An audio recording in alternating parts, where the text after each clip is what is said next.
क्योंकि जिसमें उसका फौलाद था दुनिया पे राज किया था उसने, क्योंकि जिसमें उसका फौलाद था। अरे कभी किसी के सामने झुका नहीं, क्योंकि राजा शिवाजी मराठा की औलाद था। छत्रपती शिवाजी राजांनी स्वतःची मान कधी झुकवलीच नाही। दृष्टांत सांगतो। आग्र्याला राजे जातात। छत्रपती संभाजी महाराज 8-9 वर्षाचे होते आणि आग्र्याला गेल्याच्या नंतर आग्र्याचा दरबार भरलेला होता। 2 दरबार होते आणि त्या दरबारामध्ये एक दरबार म्हणजे चांगल्या माणसाकरता होता आणि एक दरबार म्हणजे सामान्य लोकांकरता होता। त्याला दिवाने आम आणि दिवाने खास असं वाक्य आहे। त्या औरंगजेबाच्या दरबारामध्ये दिवाने आम मध्ये राजांना बोलवलं नव्हतं। दिवाने आम मध्ये राजे गेल्याच्या नंतर उभा राहिले असे लाईन मध्ये, तळपायाच्या आगमस्तकाला गेली राजांची। राजे असे गरम झाले होते। मिर्झा जयसिंगाचा मुलगा ज्याला राम सिंग म्हणतात तो बोलतो, राजाजी कुर्निसात करो, ये औरंगजेब का दरबार है। राजांनी डोळे असे लाल केले होते। राजांच्या बरोबर 8-9 वर्षाचा लेकरू म्हणजे राजे शंभू होते। लटलट असं अंग कापत होतं आणि त्यावेळेस राजांच्या मुखामधून वाक्य निघले, दुनिया तैयार करने वाला मैं आदमी हो, इसके सामने मैं झुक नहीं सकता। राजांच्या मुखामधले वाक्य आहेत। स्वराज्याचे छावे आम्ही मनाप्रमाणे राहू, स्वराज्याचे छावे आम्ही मनाप्रमाणे राहू, आमच्या मर्जी विना झुकण्या कोण सांगते ते पाहू। तेज अनोखे पाहून दिपली आलमगिरीची मती, तेज अनोखे पाहून दिपली आलमगिरीची मती, नाकार देणारे हे केवळ दोघे छत्रपती, हे केवळ दोघे छत्रपती। इतका अपमान औरंगजेबाचा आतापर्यंत कुणी केलेला नव्हता। औरंगजेबाने दरबार बरखास्त केला, निघून गेला। मला तुम्हाला मुद्दा सांगायचा आहे, माझ्या राजांचं जे प्रभुत्व आहे, माझ्या राजांचं जे कार्य आहे, हे कार्य म्हणजे जगा वेगळं कार्य आहे। म्हणून सर्व बांधवांना सांगून जातो, छत्रपती शिवाजी महाराज हा शब्द उच्चारत असताना छत्रपती शिवाजी महाराज नुसते महाराज नाही तर ते एक वेगळं रसायन आहे। छत्रपती शिवाजी महाराज देव नाहीत, पण आज मंदिरात जे देव आहेत असे देवाचे देव महादेव म्हणजे माझे राजे शिवाजी महाराज आहेत। हाडाचे कार केले गड्याने, जीवाचं रान केलं, दिवसाची रात्र केली, रात्रीचा दिवस केला आणि डोळ्यामध्ये तेल घालून हे हिंदवी स्वराज्य निर्माण केलं। सर्व माझ्या मायबाप श्रोत्यांना सांगून जातो, 18 पगड जातीमधला समाज माझ्या राजांनी एकत्रित त्या काळामध्ये केला होता।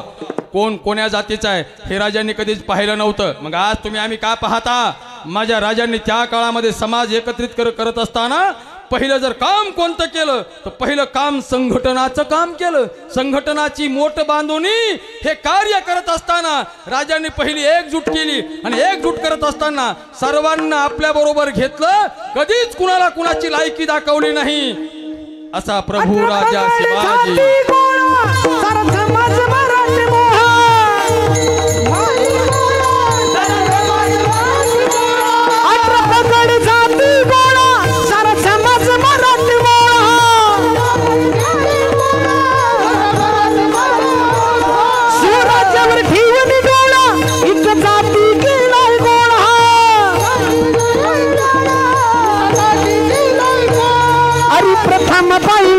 झुकवलं जिजाऊ चरणावरी ग, प्रथम पाहिलं शिर झुकवलं जिजाऊ चरणावरी ग। माझा राजा ग शिवराजा ग बसला घोड्यावर, माझा राजा ग बसला घोड्यावर,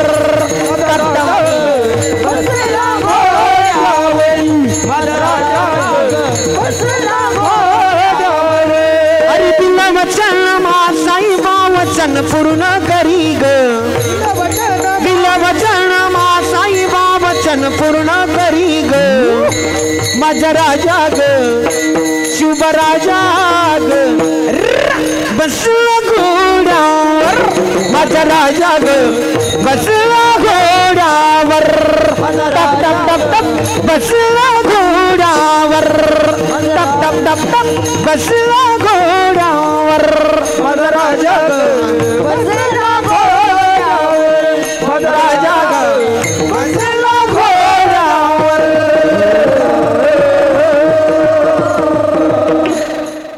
एकदा टाळ्या वाजव त्यांच्या करता जरा. वा राजांचं कार्य जरा आवाज थोडा कडक करावा असं. राजांचं जे कार्य आहे ते कार्य म्हणजे असामान्य कार्य आहे. 2-3 मुद्दे तुम्हाला मला मुद्दाम सांगायचे. एक कधी कधी विचारपूर्वक कार्य केलं आणि कधी कधी न विचारपूर्वकही कार्य केलं.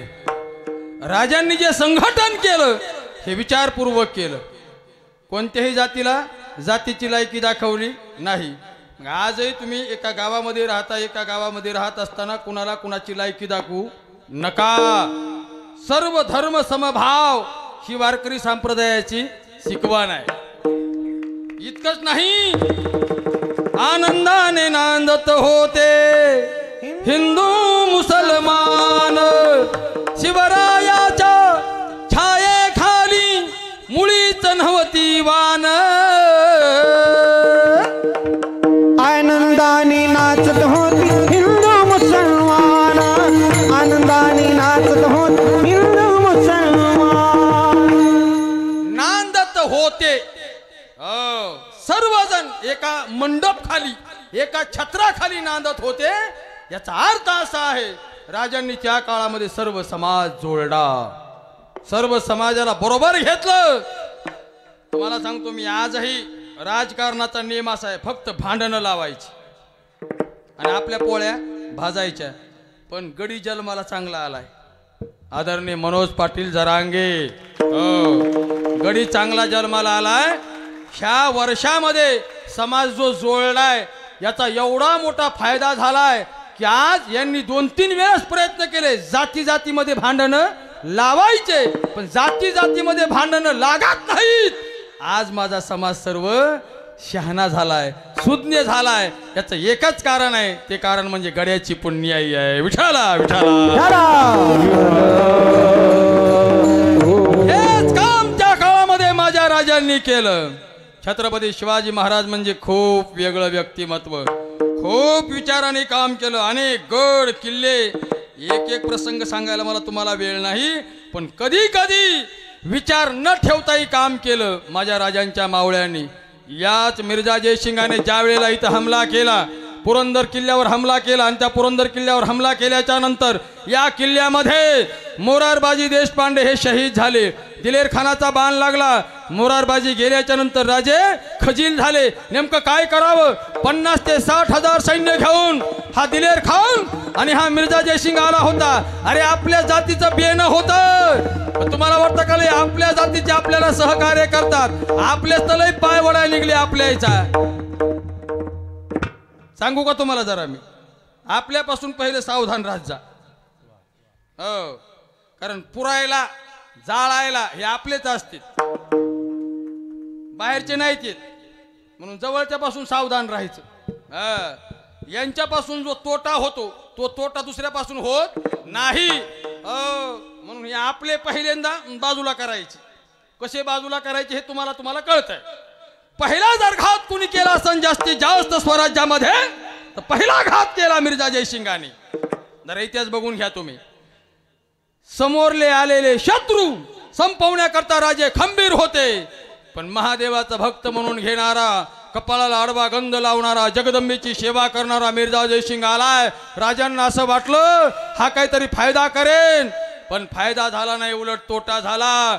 23 किल्ले द्यावे लागले.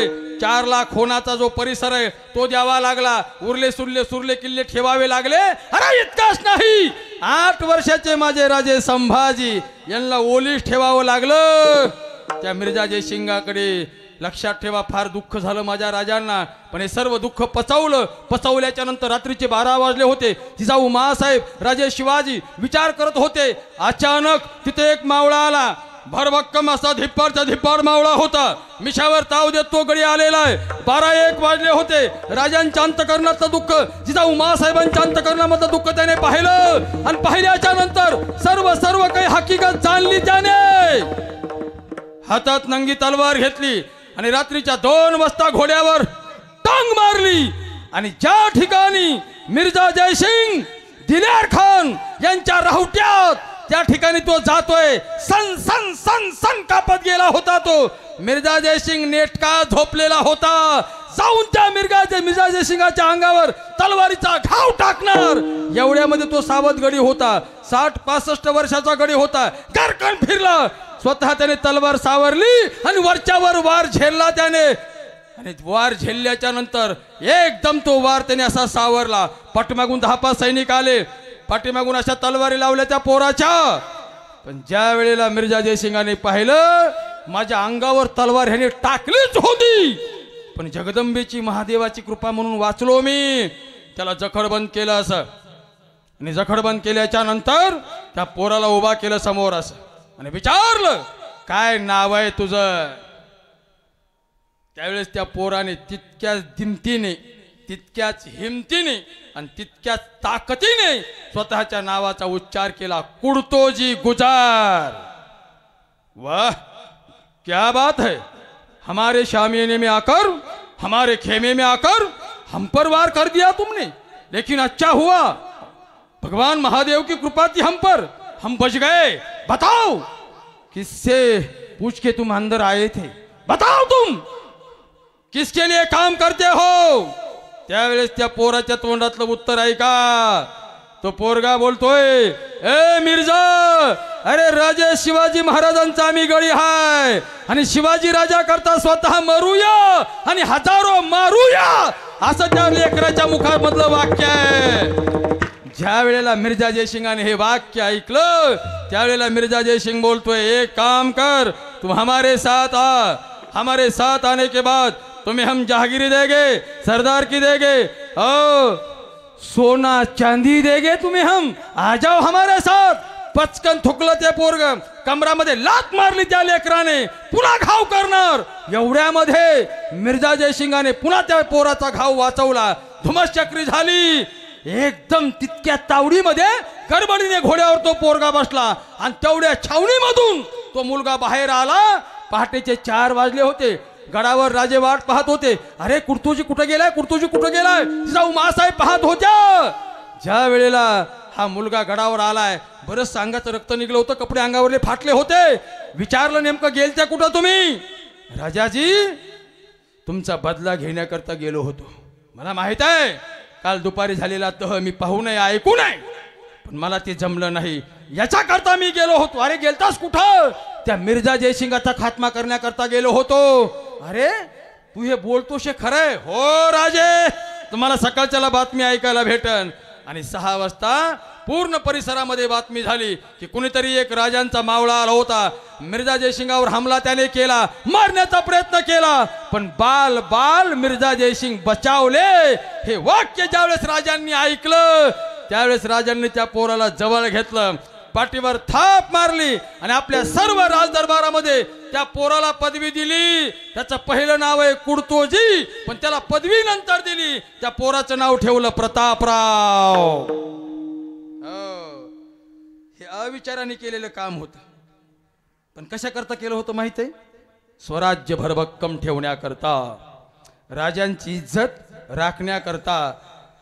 हा जो काही महाराष्ट्राच्या मातीचा कडा आहे, हा कडा कायम ताट ठेवण्याकरता पोरांनी स्वतःच्या जीवाकडे पाहिलं नाही. मराठ्याची पोर आम्ही नाही भिनार मरणाला, मराठ्याची पोर आम्ही नाही भिनार मरणाला, सांगून गेल्या त्या शिवाजी साऱ्या अवघ्या विश्वाला, सांगून गेल्या त्या शिवाजी साऱ्या अवघ्या विश्वाला, सांगून गेले ते शिवाजी साऱ्या अवघ्या विश्वाला, सांगून गेले ते शिवाजी अवघ्या विश्वाला. मराठ्याची पोर आम्ही, मराठ्याची पोर आम्ही नाही भिनार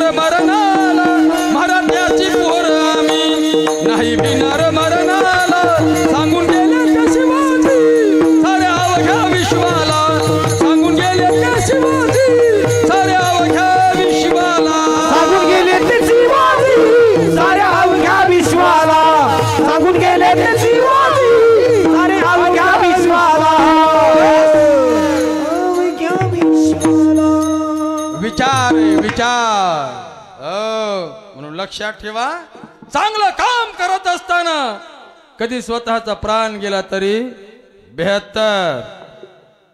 मरणाची आन बाण किंवा शान. छत्रपती शिवाजी महाराज आज जन्माला येते, त्याचं कारण तुम्हाला सांगू का मी? आज लोकांना वाटतं शिवाजी महाराज पाहिजेत, हो फार मोठं कार्य पाहिजे, राजासारखा गडी पाहिजे, मान्य आहे. पण राजे जन्माला येत नाहीत. शोकांतिका काय माहिती आहे का? आपल्याला असं वाटतं शिवाजी महाराज जन्माला यावे, पण दुसऱ्याच्या घरी, आपल्या घरी नाही.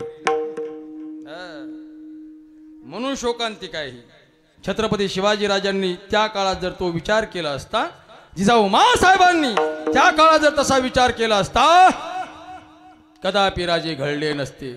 मला तुम्हाला सांगायचा मुद्दा, हे विचारपूर्वक कार्य केलं, आणि हे विचारपूर्वक आणि कधी कधी अविचारपूर्वक सुद्धा कार्य केलं, म्हणून हे संघटन झालं, हे स्वराज्य घडलं. नसतं हे स्वराज्य आणि हे संघटन घडलं नसतं, अजूनही आपल्याला गुलामगिरीमध्ये खितपत राहावं लागलं असतं. त्या औरंग्याने सर्वांचा खात्मा केला असता, पण माझ्या राजांची पुण्याई आहे आणि जिजाऊ माँसाहेबांची पुण्याई आहे, म्हणून हे कार्य झालंय. आपल्याला बोलण्याकरता जास्त वेळ नाही, पण मला तुम्हाला मुद्दा एक पटवून द्यायचा आहे. विचार फार महत्वाचा आहे, म्हणून तो विचार करत असताना आपलं जीवन आनंदी बनलं पाहिजे, आपण जीवन सुजलाम सुफलाम बनलं पाहिजे. याच्याकरता आहे तो विचार महत्वाचा आहे.